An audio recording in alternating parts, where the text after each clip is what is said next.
Hello everyone जय जगन्नाथ समस्त को। तो आजकल तो जमी पाग हो चटपटा जिनस खावाई इच्छा है तो बाहरी गलु चाट बनवाई।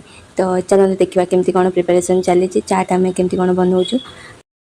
फर्स्ट ऑफ ऑल आम आलू और मटर को बॉईल करके काढ़ी नहीं आम कड़े किसी तेल पकईकी जीरा अदा बिलाती जहाँ भी बेसिक मसला चाट मसला हलदी लुण लंका गुंड धनिया पाउडर करी पाउडर सबू sauce soya sauce tomato sauce आउ चिली सॉस पकई सब गोलागोली घाटा घाटी करदेलु।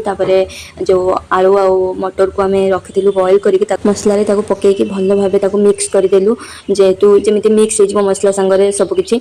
तो आम प्लेटिंग नहीं आसलु से चाट काढ़ी आगु काटिक रखीलु काकुड़ी गाजर पियाज लंका बादाम छाणिकी रखीलु जहाँ भी आम पाखे आवेलेबल थिला ताऊपर पकईदेलु टेम्पटिंग देखापी टिके आम दही आउे टिके भल देखापी आम सॉस पकई देलु पकई सारापर आम रेडी हो गला आलू चाट।